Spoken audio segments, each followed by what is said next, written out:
কালিয়া করব।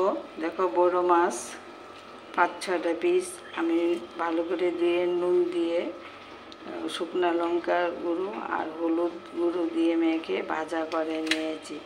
আমি পুরনটা তোমাদের সঙ্গে শেয়ার করব। বন্ধুরা দেখতে থাকো। দেখো ভাজা কড়াইতে আমি একটু তেল দিয়েছি, লাল সরষের তেল দিয়ে এখন পুরনটা তোমাদের সঙ্গে শেয়ার করব। তেজপাতা, গোটা জিরা, পেঁয়াজ কুচি কুচি করে কেটে রেখেছি। আজকে রেসিপি কালিয়া।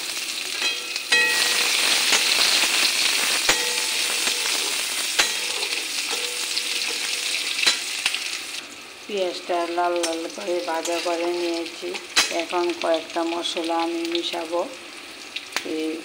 জিরার গুঁড়ো, ধনিয়ার গুঁড়ো, রঙের জন্য কাশ্মীরি লঙ্কা, কাঁচা লঙ্কা বাটা, পেঁয়াজ বাটা, আদা বাটা, পরিমাণ মতো নুন। ভাজার মধ্যে আমি নুন দিয়েছি।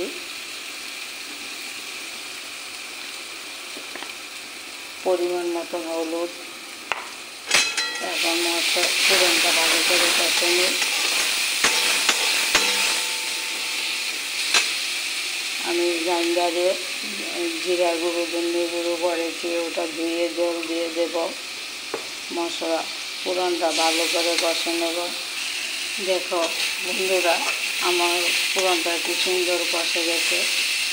এখন ফেটানো টক দই দিয়ে দেব। আজকে রেসিপি কালিয়া। টক দইটা মিশে নিই। দেখো পুরনটা কষে গেছে। এখন ভাজা করা মাছটি দিয়ে দেব। মাছটা পুরনের সঙ্গে মিশিয়ে নিই ভালো করে। পুরনটা মাছের সঙ্গে মিশিয়ে নিয়েছি। এখন ফুটন্ত জল একটু দিয়ে দেব। মাছটা সিদ্ধ হয়ে যাক। জলের সঙ্গে মাছটা মিশিয়ে নিই।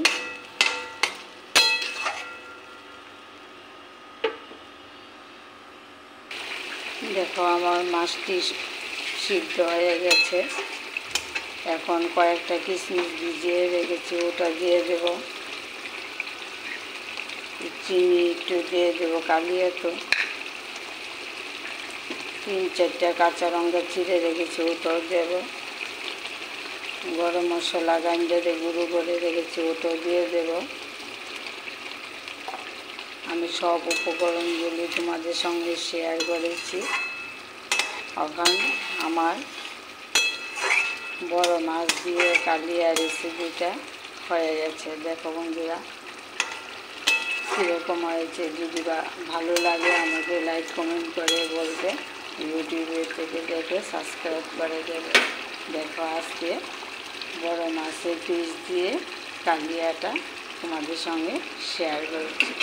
ভালো থাকো, সুস্থ থাকো। এখন বাটিতে সার্ভ করে নেব।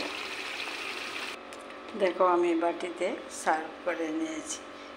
আমার কালিয়াটা হয়ে গেছে। ভালো থাকো, সুস্থ থাকো।